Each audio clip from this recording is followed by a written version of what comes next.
Welcome in. How's everybody feeling today?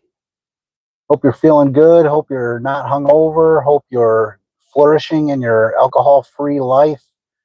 Hope everything's working. And if not, I'm glad that you're here so we can work on it. If you're new to the channel, welcome. My name's Josh. If you're returning, thank you guys for being here again. And this is kind of the daily check-in. I wouldn't say it's daily. At this point, it's weekly, but that's better than nothing. Been busy with school, or my daughter's school, and my job, my YouTube channel, my all of it, and it's just there's a lot going on. But I'm glad that I could tune in here at least once a week, check in with you guys. Of course, we got the Facebook group too, so I'm on there every day. And but yeah, the live stream, what a blessing it is to be able to do this and really kind of touch base with where we're at with our sobriety, with our alcohol-free life.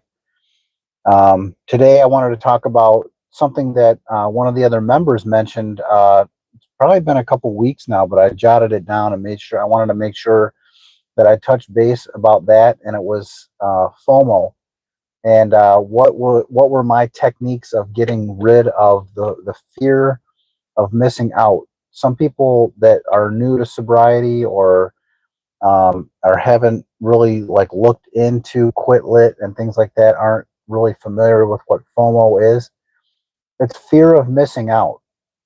It's fear of when we're done drinking, we decide we don't want to live that life anymore, but it's still an urge. It's still an impulse to alcohol. It's still an issue. We have to get through each of those urges, going to places where people are drinking, and it can be difficult. And even though we know in our heart we don't want to drink, um, we look around and it looks like people are having a good time. It looks people are feeling good. They're drinking alcohol. They don't necessarily look like they're miserable. They look like they're having fun. They're talking about alcohol. They're talking about all the good things about it. They're talking, and maybe the alcohol looks good. I don't know what it was that you guys drank. If you want to put in the comments below what your drink of choice was. For me, it was typically like a craft beer. It was Oberon, and that's a Bell's Brewery, and that's here in Michigan. It's an orange, like it's got an orange flavor to it. It's an orange hue. It's got a fluffy like head to it, and it's a wheat beer. It's very hearty. It's I mean, if you drank a lot of it, you'd be putting on a lot of weight. Let's just put it that way. And if and it gets you pretty drunk too. So those two things for me were appealing. They even have like an Oberon day here in Michigan now. Sadly, I would say it's sadly, because I don't condone drinking. I don't I don't think that it's a good thing, even in moderation at this point. I don't look at it that way, but I'll get to that later. The goal of this was, and really to talk about how I overcame the fear of missing out on alcohol.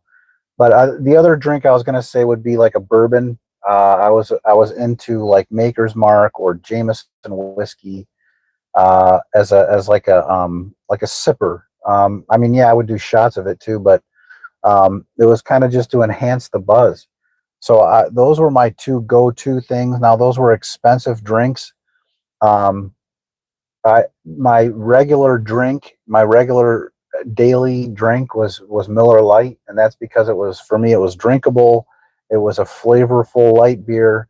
I could drink a ton of them, not get hammered, and really kind of just like let it string out over the period of a day. I could start drinking at 2, and even at 8 o'clock at night, I wasn't like falling down drunk. So that was my drink of choice. That still wasn't cheap though, because if you're drinking like a 12 or 15 of those, you're spending $12 or $15. It's probably a buck a piece. Maybe it's more now. I don't know. It's been 5 years since I bought one, thankfully.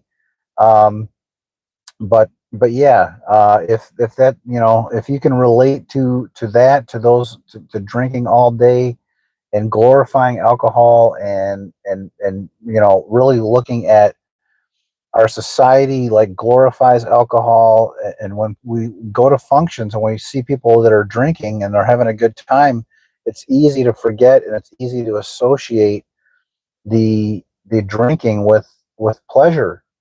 That's really what it is. And that is a problem for people that are trying to quit drinking, because it's really the fab. So it's the fading effect bias. It's where we forget the bad times that alcohol made us feel, the terrible feelings that we had, the hangovers, the lethargy, the grogginess, the headaches, the nausea, the bad relationships, the just all the bad things that alcohol made us feel. We forget that over time, fading effect. So it's fading, and all the bad things start to kind of fall off, and we only can remember the good times. And I think that's where a lot of us struggle. If you can relate to that, please put down in the comments. Um, if you can relate to that, I mean, for me, it was like a week. I would take a week off if I was really hungover. And good morning, good evening. How you doing, Osman? Welcome in. If you can relate to that, like a week, I would go and I would not drink. I would swear it off. But that doesn't mean that I was ready to be done with alcohol. I was just ready to be done for that period of time. I wasn't necessarily done with it. So I'd go a week and then I'd go right back to drinking. Welcome, King Brother Blood. Yeah, I agree. It's hard to see that when we're drinking. I mean, if we're finding value in it, if we're like still liking the buzz, if we're still enjoying, that euphoric feeling, if we're still, finding pleasure in it, then it's hard to see that. And that's what, when we give it up for a little bit of time, but we actually don't want alcohol in our life anymore. That's really the key, is noticing that, and that's really getting over that hurdle. That's hard. It's a hard thing to do, and um, it's hard to do that. But having a group of like-minded people like this, or whatever, wherever you go for your quit lit, wherever you go to learn about alcohol, the issues with addiction, why we're addicted, the truth about alcohol, all these truths. That's what we do to kind of supplement and get through these urges to drink. We learn about it. We can't unlearn it. Once we learn about why we're using alcohol, really what alcohol is, and it's ethanol. It's the same main ingredient we use to fuel our cars. And I think that's probably why a lot of people say. I remember my mom's boyfriend, who was in his 60s, and he was a heavy drinker, and he would just say, refer to people as like fueled up. And that's what it's like. And I didn't care. I mean, I had heard it, that alcohol was like poisonous or bad for you. And even though I experienced myself with the hangovers and the anxiety and all the bad relationships it caused and everything that it caused, I still loved it. And who can relate to that? Please put your hand up. Uh, it doesn't make sense until you learn about it, and then it all makes sense. And so that's not what this is all about. This video is all about. This live stream is more about FOMO, urban angst.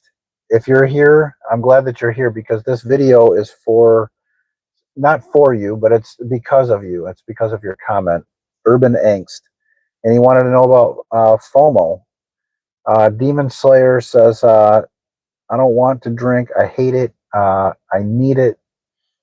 I hate it. I need help stopping. Um, I hate it so much I don't even want to hear about it. Um, but yeah, it's it is irritating. I was in that period of, I wanted to be done.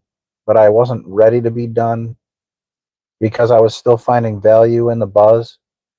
Um, it wasn't until I was sitting there drunk one day and during the pandemic and I had nothing to do and I was like 10 beers in and I was thinking, is this it?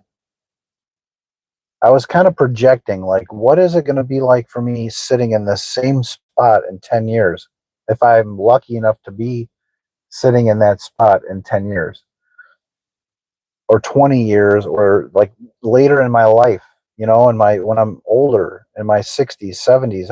I can't be sitting here drinking 10, 20 beers or beverages because I drank whatever. I was primarily beer, sometimes whiskey, sometimes wine. It just depended on the mood I was in that day. Beer was what I would drink all day, but I would mix in stuff, and I liked all of it, man. I loved alcohol, just whatever.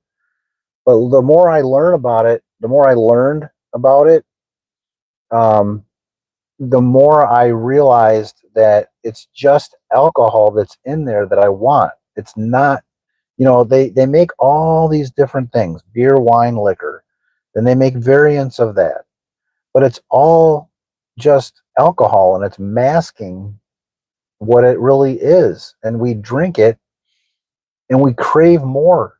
We need it at some point. We just, and we can't necessarily admit that we need it, but it's like it becomes an obsession.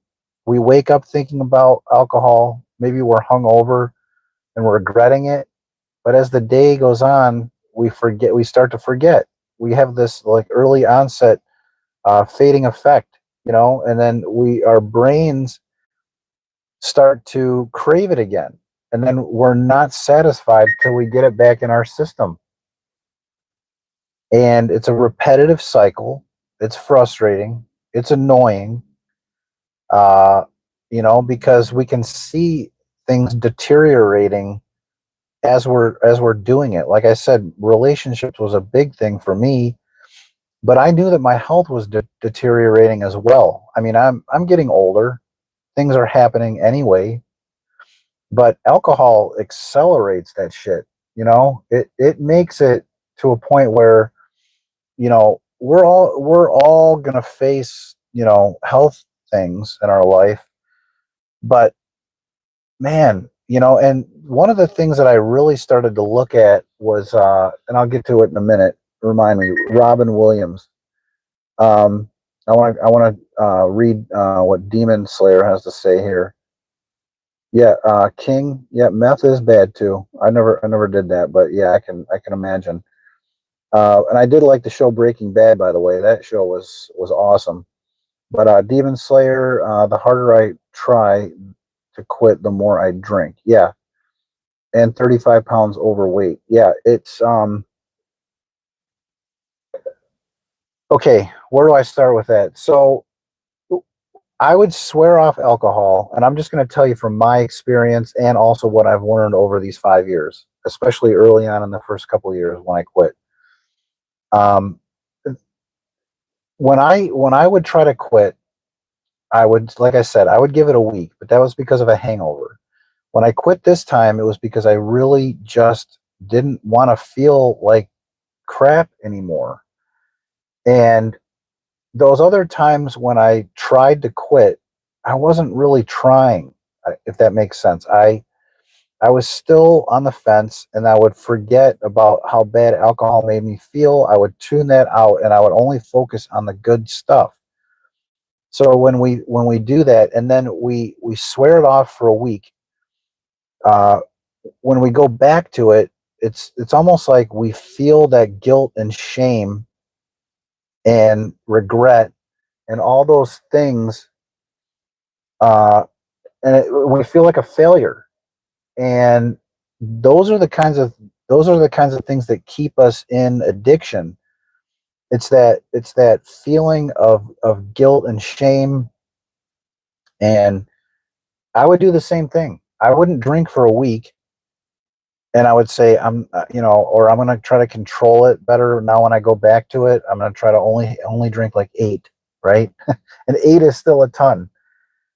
But I would drink, and I would get to those 8 and I'd be like, F it, and then I would drink 9, 10, 11 and keep going. And it makes us feel like a failure. So I was drinking more than when I said I didn't want to drink anymore. And it doesn't make sense until you get some distance from it. And that's a whole other process. That's the beginning process, is getting through the urges to drink and really doing the work, talking to the community, talking to uh, a therapist if that's your thing, talking to a friend when you have an urge to drink, but being vulnerable and talking about why it is. It's not necessarily alcohol that we're craving. We're craving an escape. We're looking for a way to get out. I didn't like my lot in life, for most of the years that I drank. I drank for 27 years. There were times when I liked my life. But there were times that I didn't like it, and I was getting to a point where I didn't like anything about me. I didn't like myself. I didn't like my life. I didn't like having to deal with the shit that I had to deal with. Um I didn't like me. Honestly, that's really what it came down to. I didn't like my behaviors. I didn't like how I felt. I blamed everybody for my what was going on with me. I took out my pain on other people. It's ugly. Addiction is the ugliest. And I don't want to keep swearing, but yeah, I'm feeling pretty passionate about this right now because you guys are here and you get it. But it's harsh, and it's a messed up thing, and it doesn't make sense until we get away from it for a little bit. And it's hard to do that, but it's possible. Um, yeah, when you're having pain, the drinking is cheap. That is a thing. Inflammation too. Yeah, that is a thing. It does help, but I feel like the money that we spend on alcohol can be spent on things that really can, in the medical field, it can get us to a place where we feel better, and then the alcohol leads to more inflammation. So I mean, yeah, it's a temporary band-aid. It feels good, and I think that's why our society is where it is. I think that's why there's a liquor store in every corner almost. It's because it's an easy thing. It's easy access. You can go up and get it. You're 21 years old here in the States anyway. You can just go up and get that. It's a pain medication. It's a relief. I used it the same way. It is. I mean, there's no doubt about that. But the problem is the fallout, from drinking, and that's where it is. And if um, yeah, pot and beer. Yeah, I mean, I had a run with pot. I think if I didn't get a DUI when I was 19, pot was my number one thing. It was easiest to get, and I liked it the best. Ultimately, I quit pot because of the DUI. I didn't want to get drug tested and fail it, so I quit. And when I went back to it, I was having anxiety, palpitations, and it would last like 24 hours. So I went all in on alcohol at that point, and I just became uh, alcohol was my drug of choice. And I do say drug because alcohol is a drug, and it's probably the most insidious one because it's widely accepted, it's available anywhere, and you know if you don't use it, you're almost not a normal functioning person. I was wondering lately because there is this push for non-alcohol. There is this push for sobriety. There is this push now that celebrities and other people are talking about being alcohol free. And I was wondering, like, my views went up for a minute there when one of my videos really jumped up, and now it's back down to where it kind of was before. I feel like it's still more than it was before that video jumped off, but I wonder if it's getting saturated on YouTube, this niche, because I feel like there's definitely more people. That's the reason why the views aren't there. But I don't know. In any case, I'm going to keep making videos. But let me get to the point of this video. We're 20 minutes in. um, FOMO. When I quit drinking, it was hard. It was 4 months before I even was at a social gathering. I went into that not really on firm ground yet. 4 months alcohol free. You're in a pretty good space. I wasn't sure how good, but it was. I was going to be hanging out with my wife's best friend and her husband. We don't really get together that often. Maybe a couple times a year. So it is what it is. We knew them. I took over some Athletic Brewery, a 6 pack of that. I talked about my sobriety. I wasn't feeling that uncomfortable with it with him or her. What's up? What's up, Uncle B? Good morning. And Zach, we've been where you are, and it's good that you're here. It's good that you're talking about it. That's the first step. Um, yeah, alcohol is a better fuel than gasoline. Henry Ford said. Ooh, I haven't heard that quote, but yeah, that it is. It's bad. Um, Ethanol. Yep. But yeah, I talked about my 4 months being alcohol free with him. He shared with me that he does like sober October every year. He wants to prove to himself that he doesn't have an issue with alcohol. Then he goes back to drinking, and he might have like 8 beers, and he doesn't know why. But he's just grilling or whatever, and just hanging out. And for me, I can explain why that is. It's because alcohol plays a bigger role in his life than he's willing to admit or realize or cares about. And that was me. I didn't really care. I didn't want to be done drinking. So all the truth in the matter, all the truth in the world didn't really matter. Fact is I liked alcohol, and I was willing to sacrifice whatever it was to keep drinking. Um, the problem is that when it's a 24/7 thing, it becomes all obsession, all important. That's really where it's an issue, and when it's creating problems in your life, and you know that it is. But yeah, that was my first experience. 4 months out, sitting with them, and then a couple months later, we were pretty much all back into going to places and stuff like that. And that's really when I started to feel unsteady. I would tell my wife, "Man, I'm Talon, welcome. Good morning." And yeah, I remember about maybe it was still like a year to 2 years out that I was still having FOMO, and I knew that I was because we went over to another one of my in-laws. We went over to an in-laws house. We went downstairs into his, and they had been together about a year. But I went down to his basement, and he had a beer cave down there. He had like every craft beer you could imagine down there, and I mean, I didn't really care. I wasn't tempted to drink. It didn't really. I mean, at that point, I was on firm ground. I wasn't going to drink.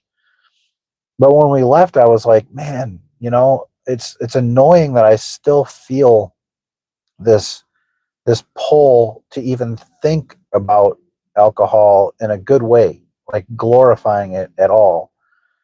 And I think that was probably when I really started to recognize that, man, that's really my problem, is that I'm glorifying it. But even further than that, when I got to about 3 years, that was really when it started to change, because I recognized that I wanted to take a trip somewhere. And I was um, basically, I was trying to make a family somewhere. So it's really nothing. But so I started making a plan for myself, and I thought, well, if I take this trip, and maybe it's 2 days, 3 days, a week, whatever it is, when I come home, am I going to be happy? And I thought, you know what? No, I'm going to come back. I'm going to be dealing with my that I was seeking an escape. That's the biggest thing. still, even if it wasn't a chemical that I was looking for to do that, it was a getaway. It was a an escape that I was still seeking. And it was at that time that I realized I was not content with my lot in life. I was not accepting of the hard things in my life that I had to deal with. I was not accepting of the good things that I had in my life. And even if they were difficult to deal with, I didn't have a plan to deal with them. I wasn't accepting of them. I wanted everything around me to change but me. And that's a problem. And I think that that's why we reach for alcohol so much, is because it's an easy way out. It's an escape. It's a way to just numb, forget about our problems, even though it makes our problems 1,000 times worse. It's an easy way. And yes, it is. To your point earlier, uh, I think King, you mentioned this. It's it feels good. It feels like it's helpful for pain. It feels like it relieves things, and there is truth in that. But the problem is, it's a 20-minute fix, or maybe it's a couple hours. Maybe you feel good for a couple hours. But if your drinking is causing problems, hangovers, relationship issues, self-esteem issues, all that, then you're doing yourself a huge favor by admitting that. Now, the weight thing, I've always had an issue with weight. That's just something that kind of is a struggle for me. I mean, I still exercise. I've just picked up exercising a few months ago, like regularly cardio in the morning. It's not a big thing. I do 10 minutes. I just get my heart rate up. I do a YouTube video. But I stretch every morning and I walk every day, like 3 miles. I've been doing that for a long time, but I still do like to eat, and that is a problem. But not drinking, it makes it easier to control that. And I feel like, I'm if I were drinking and I were having a hard time controlling my eating and everything like that, because let's face it, when we're drinking, we don't really care about our diet. I mean, we don't. Maybe some people do. You see a lot of people that they're like twigs, but they still will go out and party, and that's whatever. That's one of those things that's not a clear indication of the good of alcohol. Um, yeah, on the outside, it looks like they got everything together, but on the inside, if they have a problem with alcohol, they don't, and that's one of those false. That's one of those false narratives that we make up and play in our minds. And society tricks us as well. We see it glorified all over. Um, but like I said, there is a push for NA stuff, and I'm glad to see it. I'm glad to see our younger generation not reaching for alcohol. I'm glad to be a better example for my daughter, my kids, and make it worth it to just live an alcohol-free life. It feels better without a hangover. It feels better to be more productive. It feels better to have more ambition. It feels better to care more. It feels better to have faith. It feels better to believe and trust in prayer. It feels better to. It's just better. Being alcohol free was 90% of the issue, or being drinking was 90% of my issue. I couldn't fix what was broken within me if I did not quit drinking, and that's truth. And so that's what I got for you guys today. So for those of you that stuck around for this, if I didn't answer your questions about FOMO enough, I mean, this was about whatever. I wasn't sure where it would head. These typically end up heading places.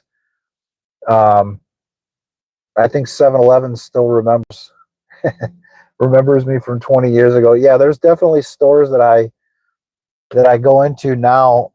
I mean, there's places that I don't ever go at all anymore, but there's like local, like the corner store gas station that sells that I used to buy from, and yeah, I just every now and then I go in there for NA stuff. I mean, it is what it is. They don't.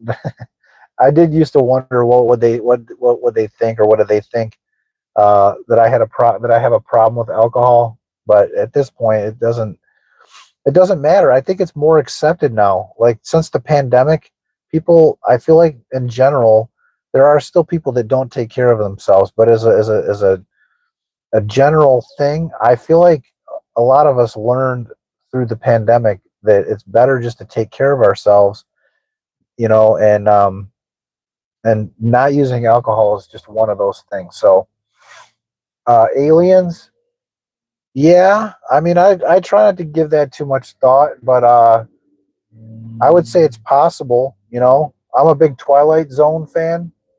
Danger.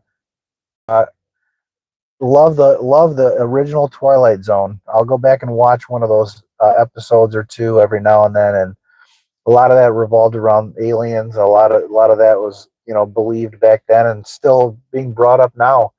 But I would say it's possible, but maybe we're all aliens, right? My favorite rap duo of all time, Outkast. They were ATLians. Maybe we're the aliens, So, but I don't mind. I don't mind being weird. It is what it is. Embracing ourselves, being alcohol free helps us do that. We start to love ourselves again, build on that self esteem, build on that faith, build on that trust, and life will be good. So I'm glad you guys all came here. Thank you so much for being here. Check in for my video. I'll have a new one out tomorrow. Join my Facebook group. The link is pinned in all my videos, and we'll see you on the next one. Have a great sober day, everybody.